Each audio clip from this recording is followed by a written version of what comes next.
નમસ્કાર, નવપ્રવાહ ગુજરાત ન્યૂઝમાં આપનું હાર્દિક સ્વાગત છે. વડોદરા ખોડિયારનગર સંતોષીનગર 2 માં વીએમસીની દબાણ શાખાની ટીમ ગરીબના મકાનો તોડી પાડ્યા. પોલીસ દ્વારા લોકો સાથે હાથાપાઈ પણ કરવામાં આવી. ઘરનો સામાન પણ કાઢવાનો સમય આપ્યો નથી. ગરીબ લોકોના મકાન કોંગ્રેસી નેતા અને બિલ્ડરના ઈશારે તોડી પડાયા. કોર્ટમાં સુનવાઈ પણ ચાલે. કોર્ટની 21 તારીખ સુનવાઈ હતી, તે પહેલા જ મકાનો તોડતા ગરીબ ઘર વગરના થઈ ગયા. ખોડિયારનગર સંતોષીનગર 2 ના મકાનો તોડવામાં આવ્યા. નોટિસ સ્વીકારાઈ ન હતી. આ મામલે સંબંધિત વિભાગ દ્વારા 2 લેખિત સૂચના આપવામાં આવી હતી, છતાં પણ આરપીડી તરફથી કોઈ પ્રતિસાદ મળ્યો ન હતો. નિયમોનું પાલન કરવા માટે બાદ દબાણો કાર્યક્રમ પણ હાથ ધરવામાં આવ્યા. આ દરમિયાન જનતા સમયનું મહત્વ સમજતા સમયસર ફરીથી સૂચના આપવામાં આવી હતી, જેથી અસુવિધા ન સર્જાય. તેમ છતાં આરપીડી દ્વારા નોટિસ કરવામાં તાડતૂડ કરવામાં આવી હોવાનું જાણવા મળ્યું છે. અગાઉ પણ એપ્રિલ 2025 મહિનામાં આરપીડી કરી તેને સત્તાવાર નોટિસ આપવામાં આવી હતી, પરંતુ તેને પણ યોગ્ય રીતે પાલન કરવામાં આવ્યું ન હતું. વારંવાર સૂચનાઓ અને કાર્યવાહી છતાં નિયમોનું ઉલ્લંઘન થતું રહેતા પ્રશાસન દ્વારા વધુ કડક પગલાં લેવાની તૈયારી દર્શાવવામાં આવી છે. આ સમગ્ર ઘટનાને લઈને વિસ્તારમાં ચર્ચા જાગી છે અને લોકો નિયમોનું કડક અમલની પાલન કરી રહ્યા છે. બાપોદ પોલીસ દબાણમાં શાખા ટીમ અને વીએમસી અધિકારીની હાજરીમાં આશરે 100 થી 150 સરકારી પોલીસ તથા કોર્પોરેશનની હાજરીમાં આશરે 15 થી 18 મકાનો તોડવામાં આવ્યા. સયાજીપુરા ફાઇનલ ડીપી એફપી 45 ની અંદર આવેલ 13 જેટલા મકાનોના દબાણ દૂર કરવાની કાર્યવાહી ચાલુ છે.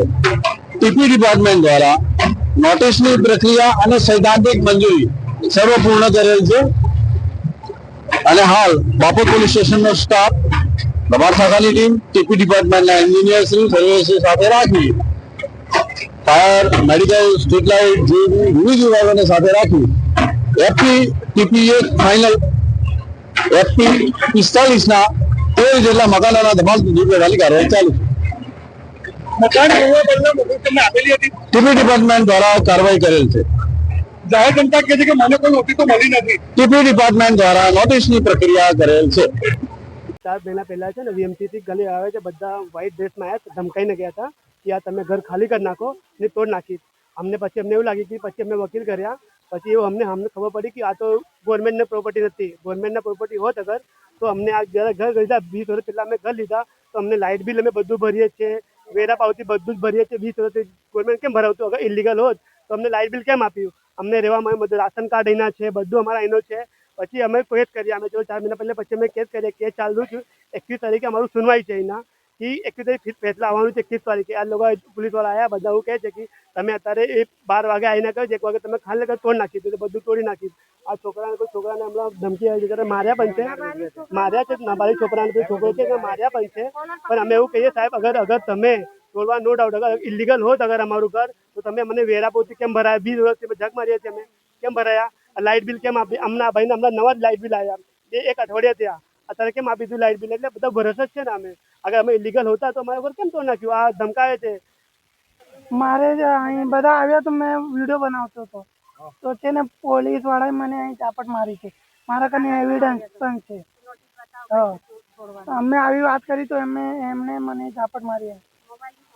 મોબાઈલ પણ મારું તો નાખી છે અહીંથી મોબાઈલ. આ જો કન્ડિશન આવી છે મોબાઈલ. અમે ઘરે नता, અમે અહીંયા हमारा तालू तोड़ी, सब सामान साथ में हमारा सब तोड़ दिया, कुछ नहीं रखा मेरा.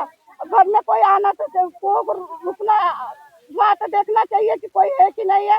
घर में बच्चे होते तो बच्चे को बुलडोजर चला देने का. आदमी कोई सोया हुआ कुछ करने हुए से ताला मार से बुलडोजर चला दिया.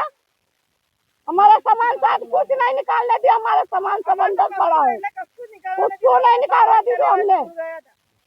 આજે બાળક ઘરમાં આવતા તો મારી વાત તો સર અમે ઘરે નતા. મારો છોકરો અને છોકરી સ્કૂલમાં હતા, અંબે વિદ્યાલયમાં. મેં સમા ગાડી લઈને લેવા ગઈ હતી, ત્યાં સુધી આવી તો આ લોકોએ તોડીને નવરું કરી નાખ્યું સર. હવે મારે સામાન બી કેવી રીતે કાઢવાનું? બધું તોડી નાખ્યું. તો છોકરાઓ લેવા ગયા હતા, હવે ઘરે કોઈ જ નતો ને કામ ધંધે ગયા હતા ઘરવાળા. નોટિસ આપી હતી તમને? નોટિસ નહીં અમારા હાથમાં. તો એમનામાં જ આ લોકો તોડી નાખ્યા? હા, अंदर में सामान समेटती थी ત્યારે બહારથી પથ્થર આવ્યો, પથ્થર તૂટો મારા સર પર રાખતા રહ્યું. મેં બહાર આવીને કીધું કે આ બધું થાય જ. એ લોકોને ખબર નહીં હું ચાલે છે. મને એવું કે બધું થાય આમાં. કોર્પોરેશન વાળા? હા, પોલીસ પણ હતી, એવું કે આ બધું થાય કે હા અંદર પથ્થર તૂટ્યું છે, તમે જોઈ શકો છો. હમણાં ઈટા 2 ઈટા આયા છે અંદર તૂટીને. જો અમે 2003 થી ઘર વેરા બધું જ ભરીએ છીએ. અમે 1998 માં અહીં પ્લોટ લીધું હતું, ત્યાં રહેતા હતા અમે. પછી અમે વેરા બધું વેરા લાઇટ બી બધું પ્રોપર ભરીએ છીએ. અમે એપ્રિલમાં આવ્યું દબાણનું નોટિસ આવી હતું. અગર ઇલીગલ હોત તો હું કહું છું તો મારા ગવર્મેન્ટે વીએમસી અને વેરા કેમ ભરાયું? ત્યારે એમને ખબર ના પડતી હતી આ લોકો ઇલીગલ રહે છે. ત્યારે એ લોકો કઈ ગયા, ત્યારે આ બિલ્ડર જોડે આ સામે બિલ્ડર જમીન છે એ ધમકાઈને એના બધા જે છે ભરવાડો એ બધા કરીને બધા લે છે. બિલ્ડરો છે બધા અહીં ખરીદવા માટે કે આ લોકો છે ગરીબ છે એને ધમકાઈને આપી દઈએ.